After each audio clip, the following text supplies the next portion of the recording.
You are now listening to Femme Regard Podcast with Tessa Markle and Carolina Alvarez. Femme. Welcome back, listeners. Thank you, as always, for being our loyal fandom. We do love our Femme fam.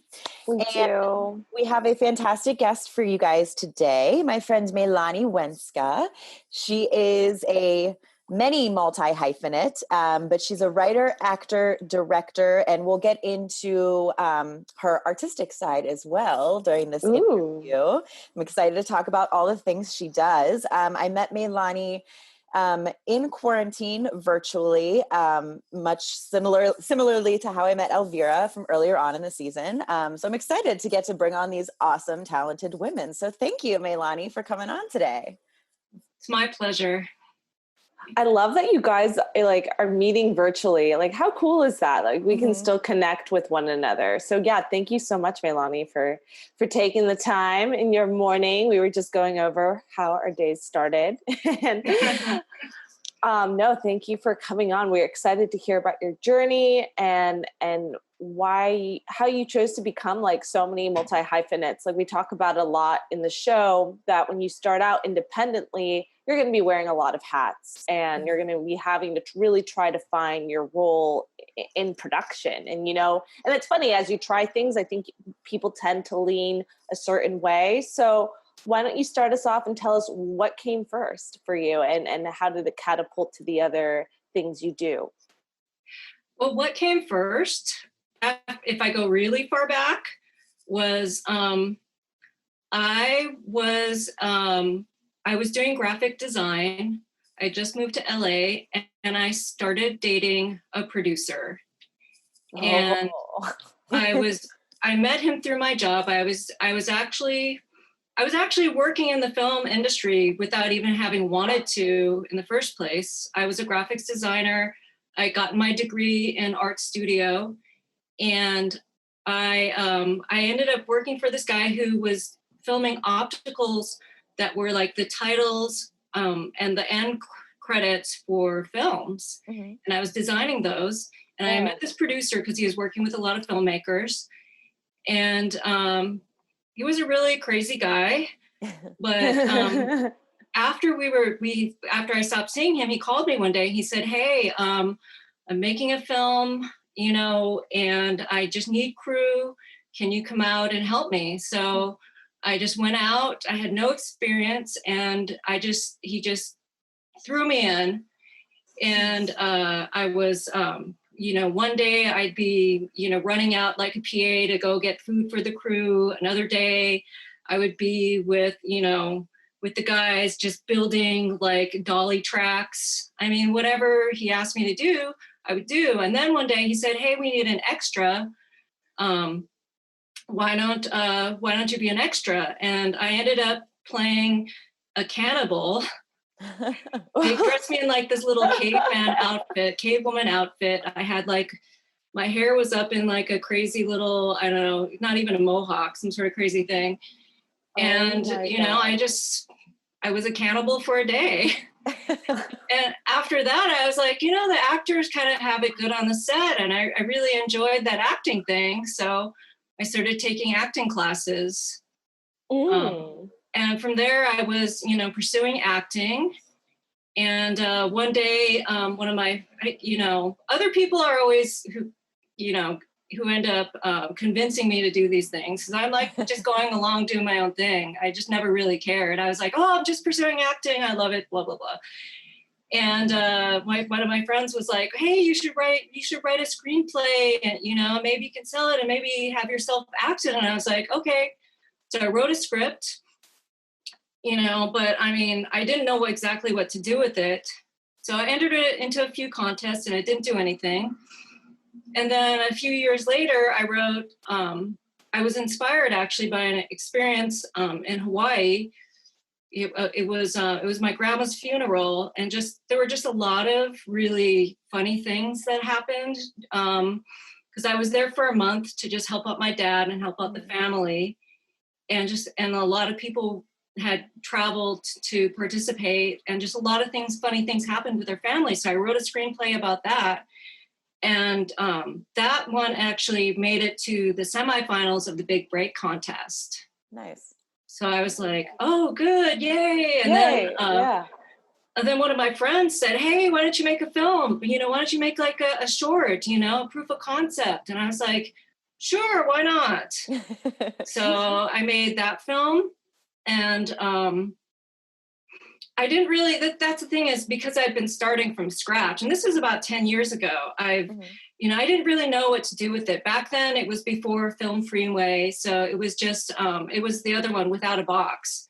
Without a Box was really expensive. There were a lot of festivals. So I entered it into a few, but it didn't really go anywhere. And I mean, there's so much competition in this, and, you know, amongst, you know, filmmakers. There's so many filmmakers that you really numbers game and enter in. So, but I didn't let that bother me.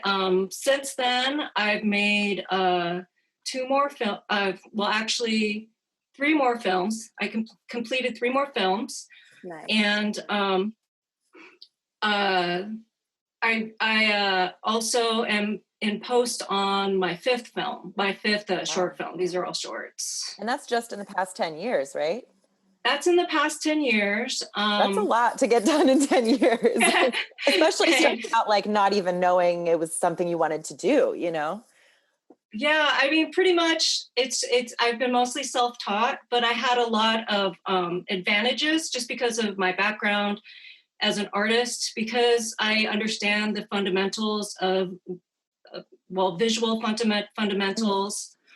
I was able to, you know, I'm able to do color correction, you know, as an actor, I'm able to write characters, you know. I also, you know, learned to play music at a young age. So that helps me with the music part of everything. So Nice. on my first film, I actually wrote all the music and performed all the music on my first film. Wow. So listeners, when I was saying she's a multi-hyphenate, like I wasn't kidding. Well, the funny thing is, after that, I was like, no, don't do that again.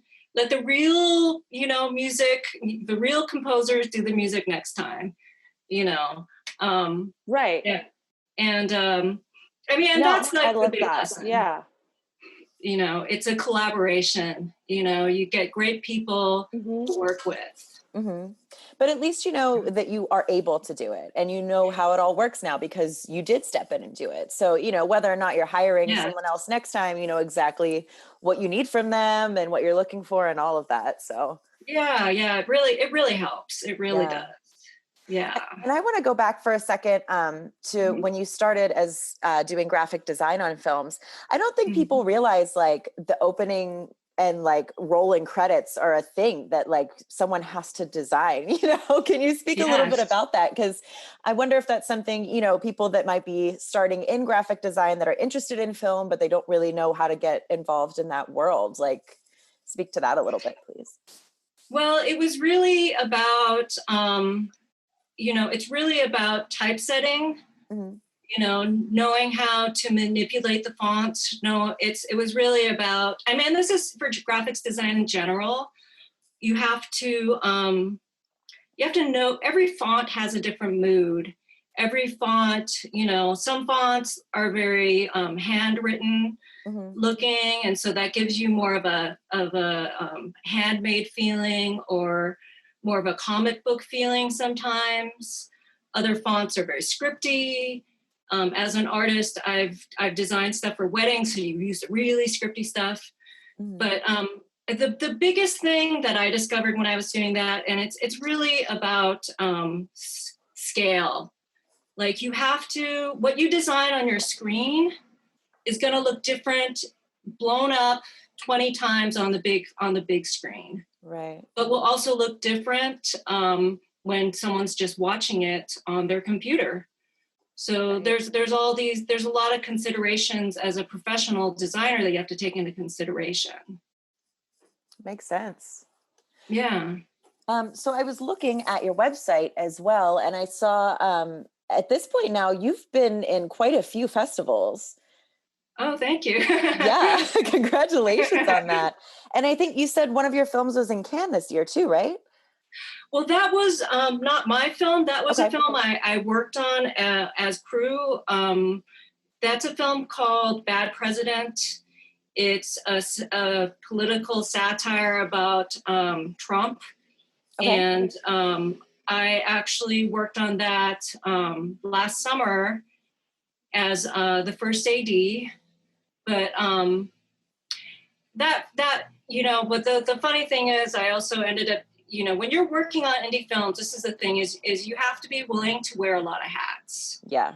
And it's not ideal because that really takes away from the work you're doing at the time.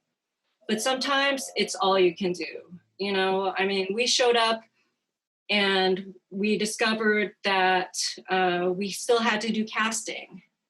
So we would be shooting something, and then in between scenes, I would run off and read a scene with an actor. Wow. Oh my gosh. And that was really crazy. Or or sometimes I would be doing script supervisor type of stuff, trying to keep track of the scenes and make notes of the scenes for them. Or, it was just, it was a lot of juggling, Wow. Yeah. We talk about that a lot on our show of, projects that we've done that we as the, creators of the project have had to wear many hats, but sometimes you forget, like, it's not just you who is creating the project that has to wear all the hats. It's a lot of your crew too, like that's just the nature of indie filmmaking, like you said. Yeah, it is. And it really I hate to say it, but it comes down to your budget. Yeah. The more money you have, the more money you can send towards different positions on the crew. On the other hand, there's also a thing that especially happens in LA, where the more enrolling you are, the more people you can get to work for free. And as a producer, I don't really approve of that, because I want to pay everyone on my crew. Mm-hmm. But I see it done a lot. And I see, I do see people who are willing to work that way. I was recently offered a position on a web series. And I said, I said, I could do first AD, I could do scripty, or I could do, behind the scenes video, but I was just like, I cannot do it for free. Yeah. I'm not willing to work for free because it's like backbreaking, 12-hour days, after, Absolutely. It's so nice when you're an actor because you do your scene. Once you're done, you take off. Mm-hmm. Whereas everyone else is working in the sun. Once they call a wrap, you're still there helping putting away equipment, having meetings. It's a lot of work. Definitely. It is. No, I love that you're sharing this perspective with our listeners, a side that we haven't really delved too much into is the kind of the stresses and the pressures of having to do all of that on an indie film budget. And is there I don't know, is there any projects you would still consider doing a favor for, or coming in at a negotiated rate because you feel passionate about it? How can someone approach you who really wants you to get involved in a way that it makes sense and you feel valued for your time and it doesn't take away from your livelihood and the work you're putting out, if that makes sense? I would how can someone approach that in a better way? Well, I mean, I say this, and I say this for any crew member. It's really about, for me at this point, I've worked with a lot of people on my own films, on other people's films. And I have, for me, number one is about the quality of the crew. Mm-hmm. Because I've worked with really great people and I've worked with really terrible people. The terrible people are people who I would never want to see again because they're just so god awful. But the great people, I'm like an elephant. I never forget. Yeah. And the great people, even now, the people who I like, the people who are great to work with, I recommend them because I'm on different groups and I'll see jobs come up or people will email me about looking for crew, and I will always recommend quality people. Mm-hmm. You know, in fact, this week I recommended someone for assistant camera and another person for hair. You know, so That's I will awesome. always, you know, it's really about if the person and the project are really great and really inspiring. Yeah. You know, Yeah. and it's also a lot about trust. It's like, you know, if you work long enough and I'm not saying, you know, I do believe in the law of attraction. So I believe every person's experience is going to be different. Mm-hmm. You know, so a person might always work with great people if that's what they're attracting. But for me, it's like, I want to see the proof in the pudding. Yeah. You know, even with actors, you know, it's like having acted for a long time, I have met a lot of actors, and I have to know that you can do the job. Mm-hmm. So even if a person is friends with me, it's like I'm gonna want to either read with them and see the tape of the reading, or I'll stalk them. Yeah. You know, That's something like, Carolina and I have talked about too. It's so funny because like living in LA where so many of our friends are actors, yes, you just like assume that your friends are good actors and you have to stop and go, wait, I've never actually seen you act. I have to make sure you could act first, you know? Yeah, Tessa and I talk about this a lot. Yeah. Yeah. And you have to make sure not just that they're good, but they can do what you're asking. Because I have found some actors can do one thing, but not another thing. Very true. You know, there was one guy and I just loved his look and I loved his vibe. And he was really good at being angry, you know, but he couldn't cry to save his life, you know? And I mean, unfortunately, I found that out while we were already shooting, you know? So it's like, these are lessons you learn, but you know, you just take them with you and, you know, try to do better. Yeah. Yeah. So having dipped your toes in so many things, do you have a favorite? You know, it's hard to say. It's like, I've really participated in a lot of different art forms in very satisfying ways. Mm-hmm. I mean, and it's funny because one experience that I will always remember was like, when I was 13, I played cello and I was part of the orchestra at my school. And there was nothing more magical than being in the middle of all that music. Yeah. You know, but at the same time, I left music behind kind of a long time ago. So, I mean, I love everything, you know, I love all of it. You know, for me, it just depends on what stage I am in my life. Mm-hmm. It's like, I love directing. I love acting. You know, I mean, I think for all the world, there's just nothing more moving than when you see, you know, a great actor in a great performance. Yeah. It just blows my mind. And I'm getting chills even now just thinking about it. Yeah. You know, how inspiring that is as an actor, you know. But then when I really knuckle down and I'm really writing, I'm just like so in love with like creating characters, you know, writing the words. I just love words, you know. But at the same time, I love filmmaking.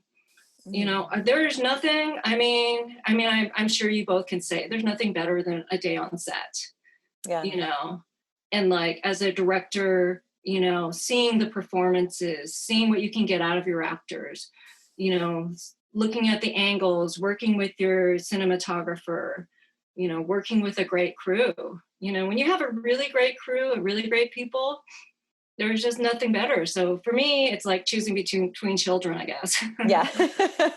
Yeah. I definitely get that. I think that's kind of awesome that you love it all and that you mentioned that it's just kind of where you're at. And I think that's kind of the beauty to producing and something that I've really grown to love about like putting myself in this position and learning all these skills. Cause, you know, down the road, like maybe I want to really focus on acting and I can jump in some roles and maybe I want to pick up some jobs where I can go back to helping write or, you know, direct, like you said. And it's really nice to be able to like mold that into your life when life is always so crazy and unpredictable and you don't know where, you know, what you need at a certain time. So that's really awesome to hear that's really worked for you, and that you can, congrats on being able to hone those talents, because it's so hard. And like, you also don't want to be someone who doesn't really get good at a particular skill set. You know, that's something that I psychologically go internal a lot and think about. I'm like, okay, what am I getting really focused on? Because I think you do need to dedicate time to get really good. So I guess, what is something that helped you like really, like, did you kind of batch it out over time? Like, hey, I want to really focus on acting for a period, and then this writing then catapulted into directing. Like, can you talk about that process a little? Well, for me, mostly in my life, and you know, as an evolving person, I want to strike more of a balance. But generally, I'm a one-trick pony. You know, if I'm doing writing, I'm like all in on writing. You know, or if I'm doing acting, I'm all in on it. But the ironic thing is, you know, when you're working on films, you know, when you're working as crew and when you're meeting producers, as an actor, you can kind of network your way into a role. You know, you can make your way into it. So even though I was less focused on acting in, like, say, 2019, you know, I was doing more filmmaking and writing.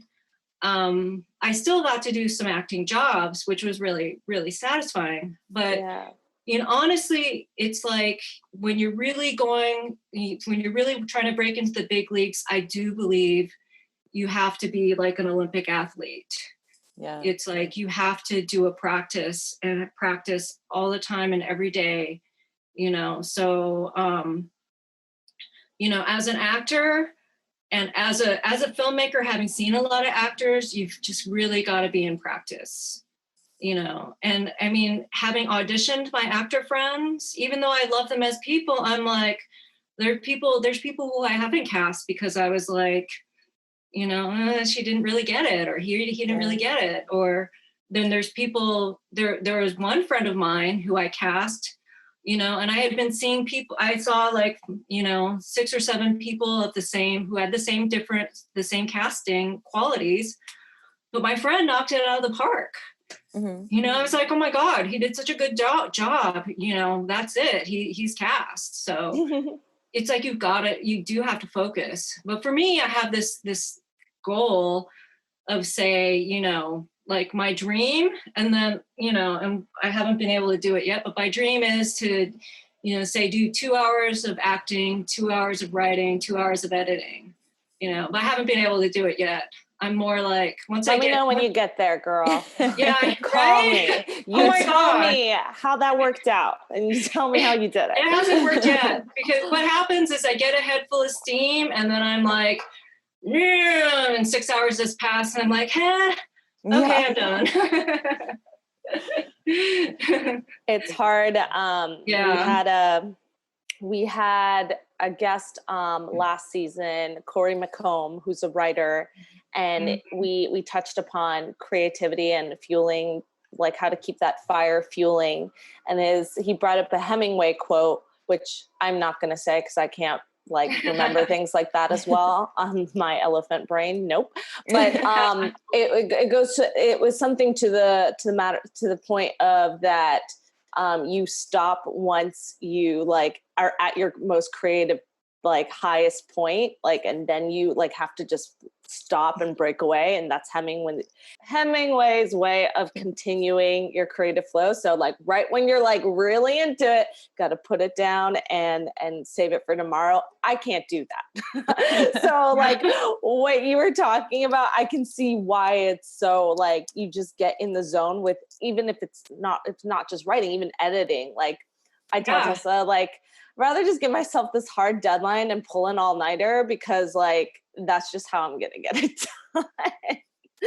Like, and also as an artist, you know, it's not an endless. You have to. you have to recharge yourself, you know, And you that's have what to we talked recharge about. Yeah, yourself as a absolutely. person.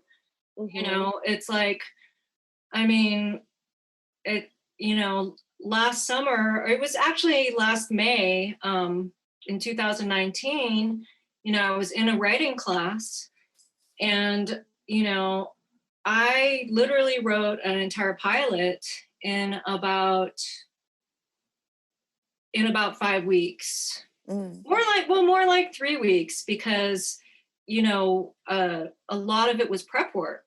Like, a lot of the class was prepping to do the writing, you know, working on the characters, working on the story, etc., and the structure. And then once you got writing, it was like, It just you know, you goes. jam it out in a very quick period of time. You know, there was one day where I wrote 12 pages in one day, you know, but then after that, I had to like lay down for a while. Yeah.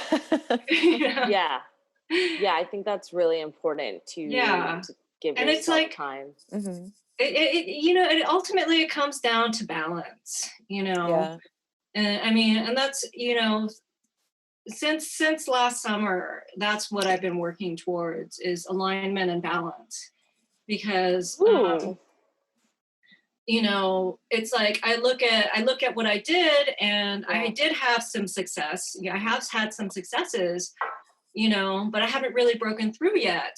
But the funny thing is, it doesn't bother me, because I view it as being like a fruit, you know. And I see a lot of people in the industry being in a real rush. They're just like, oh, I got to do this. Oh, I got to do that. Why hasn't this happened? And it's like, well, clearly the fruit's not ripe yet. You know, clearly you're not ready.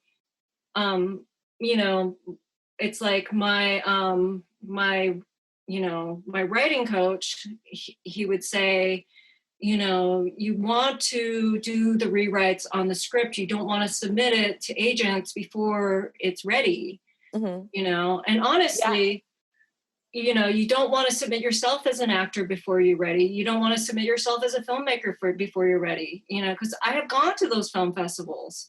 I've been to a lot of them, and I have there are some films that have made it into festivals where, I mean, and it wasn't just me. Like, I remember once my sister was sitting next to me, and we both closed our eyes and prayed it was over, since some of the films are so awful, you know? So, and I really love that you said that, because I think it's hard for, especially with social media, to not compare yourself at the level you're at. And I think it's really just great to meditate and like reflect on your purpose and what you want, and know like it's gonna happen in due time. Like that the pressure is really coming from yourself. And it's good to have some stress, and like I feel like it is good to have some like anxiety, or it can drive you. But like I think it's important to be aware of like how much of that is really just negative thoughts that's not really helping you move forward, or like, you know, the driving factor. And so I mean, honestly, it's like, you know, that the thing is, I view it as being, you know, you can see where success has happened for people at the wrong time in their life, where they have been brilliant and they have had the success, but, you know, things have gone terribly wrong. You know, look at Heath Ledger. You know, I mean, he was brilliant and amazing, you know, but he met an untimely end. You know, we're all the less for it. You know, it's really about seeking the balance, you know, and preparing yourself. But, you know, and not even, I feel like also, and this goes for myself, I don't, you know, anything I say about other people, I always will apply for myself. It's like, just to let go of like this terrible need to succeed. You know, it's like, you know, it's like on one hand, I saw, you know, I was in an acting class, and the teacher was talking about don't let a day go by where you're not like, you're not on your mission. You're not on your mission. And it's like, you know, it's you got to strike a balance. It's like, you know, is the mission, and I've done this, is the mission more important than your happiness? Yeah. Right. I would say your happiness is more important than the mission. Once you're happy, the mission will succeed. Yeah. I think that's great advice. And also, you know, I mean, one thing I will say to people is like, you know, it's like even like little things can, and also if you're in alignment, of course, but I mean, it's like I had a friend who put up a TikTok video, and it was just like him. I mean, of course, he lives in a wooded area, a woodsy neighborhood, but he's walking through his neighborhood and there's all these deer that were on his lawn. And he was like, oh, my life is like a Disneyland movie. I mean, he had 4 followers, but that TikTok video got 250,000 likes. Wow. You know, so this is a really interesting time. You know, I don't know what to say about TikTok. You know, it's like, it's not my expertise, but these are really interesting times, you know? So I guess what I'm saying is you could make something that could inspire, you know, hundreds of thousands of people. Yeah. So just, you know, on one hand, be open to it. Yeah. Right? And just like, I don't measure success or like, you don't know how it's going to be. Just be authentic to who you are and what you want to tell. I think that's just, at the end of the day, that's all that matters. Yes. It's beautiful. Then focusing on the numbers or the likes or the whatever it is. Like, just have fun. Just remember why you do it. You do it because you love it. And that's what I think actually measures success. How happy you are, thriving and your art and your work. I am on this pedestal today, feeling it. Like, let's go, guys. Well, you know, one thing I do want to say is I've always been surprised at how much people can see into other people. Like, your friends can see right through you, you know? And I mean, but it goes for the same for audiences. Your audience will see your passion. Your audience will see your unhappiness. Your audience will see the emotions that you're putting into your work. I mean, it's very transparent. You know, you cannot lie to the world. So that's why it's like, you know, the authenticity and the passion are like the most important thing about, you know, the work. Yeah. Amen, sis. Absolutely. Yeah. Well, I love that. Thank you so much for coming on today. And real quick, tell our listeners, what is your website? And if you want to share any social media handles. Sure. My website is meilaniwenska.com, meilaniwenska.com. It's also at Meilani Wenska on Instagram and Twitter, and on Facebook, Meilani Marie Wenska, but I may or may not accept any friends because I think on my Facebook, I just want it to be people I actually know. Yeah, that's how mine is too. Same. Yeah. Same.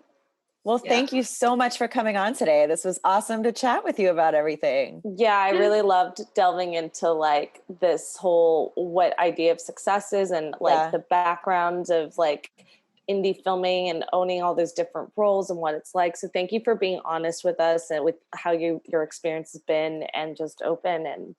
And I'm really excited to share this episode. I hope it's inspiring to our fam. Thank you, Mahalo. We love them. We love women leaders like you. So thank you so much. Thank you. Really appreciate it. I really appreciate it. Thanks for having me on. Thanks for listening to Femme Regard Podcast. If you like what you hear, tune in next time for more tips on the filmmaking business and insightful conversations with industry professionals over tea. We can only grow with your support, so please subscribe, share, rate, and give us a 5-star review on Apple Podcast. If you leave us a great comment, we might give you a shout out on the show. For more on us, check us out at femregard.com.